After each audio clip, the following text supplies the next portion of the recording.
Shalom, bagaimana kabar saudara? Kiranya Tuhan terus melawat saudara bagaimanapun keadaan saudara.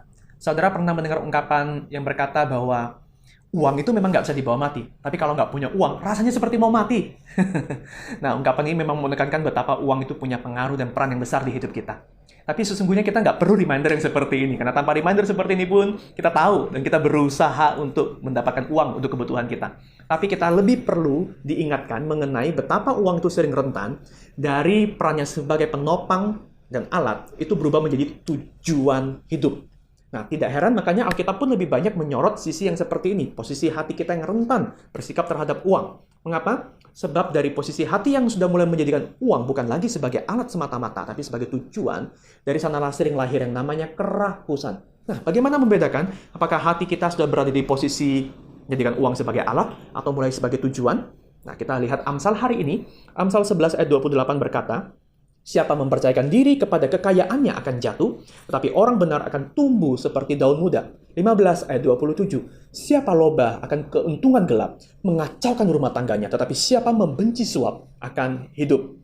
Saudara, ada dua tanda yang disebutkan oleh Amsal mengenai orang yang rakus. Yang pertama, orang yang rakus atau loba itu menempatkan kekayaan di atas prinsip moral. Jadi orang rakus itu membenarkan cara apapun demi mendapatkan hasil yang dia inginkan. Kalau aku bisa menghasilkan lebih banyak uang, bahkan jika harus lewat cara suap atau tipu-tipu, why not? Kenapa enggak? Tapi perhatikan, Amsal memperingatkan, jika hati kita loba dan terpaku pada uang, ini akan meracuni karakter kita, dan ini akan mengacaukan keluarga. Justru orang yang menaruh Tuhan di dalam hati sebagai yang utama, di atas keuntungan gelap lah, itu yang akan hidup. Sebab yang memelihara hidup kita itu adalah Tuhan. Dan ingat juga renungan minggu lalu, bahwa kenikmatan yang sejati, itu bukan dari apa yang kita miliki, melainkan dari dalam diri, ketenangan, sukacita yang lahir karena hati yang takut akan Tuhan.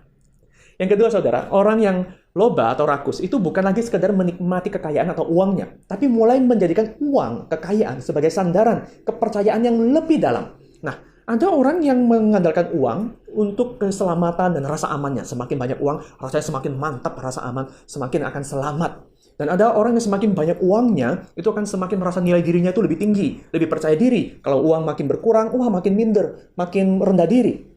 Saudara, ini celaka. Sebab uang sebagai nilai diri itu keliru. Nilai diri, harga diri kita, rasa aman keselamatan adalah kebutuhan yang hanya bisa dipenuhi oleh Tuhan. Ketika kita jadikan uang sebagai penggantinya, yang terjadi adalah, Amsal berkata, orang demikian akan jatuh dan mengacaukan rumah tangganya. Mengapa?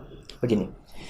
Jika kasih Tuhan itu adalah gambar diri kita, maka ketika suasana sulit seperti pandemi hari ini, perubahan finansial terjadi, bisnis kita, karir kita mungkin jatuh, kita mungkin akan sangat terpukul, kita akan sedih. Tapi efek kerusakannya, saudara, dari situasi hidup yang naik turun ini akan jauh lebih parah jika keberadaan diri kita itu kita ikatkan, kita gantungkan pada tingkat kemakmuran kita. Wah, pantas saja kerakusan itu bisa membuat hidup itu begitu tidak stabil. Saudara ingat bahwa hanya Tuhanlah yang dapat diandalkan sepenuhnya. Hanya Yesus dan keselamatannya, harta kita yang sejati. Jika posisi hati kita demikian, uang yang kita miliki adalah sebagai alat Tuhan titipkan lebih di masa sulit ini, kita gunakan untuk saling menopang, membantu sesama kita. Saudara yang dikasihi oleh Tuhan, renungkan. Dalam hal apa saudara cenderung mempercayakan hidup pada uang? Dalam hal menaruh rasa aman? Dalam hal kekuasaan? Untuk mendapatkan penerimaan orang? Untuk memperoleh kendali terhadap sesuatu? Mari kita berdoa.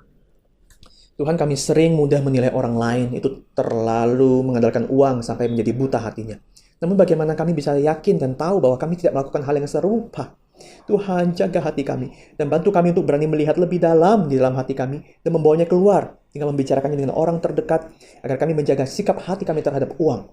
Ia adalah alat dan Tuhan adalah tujuan, bukan malah sebaliknya. Dalam nama Tuhan Yesus kami berdoa. Amin.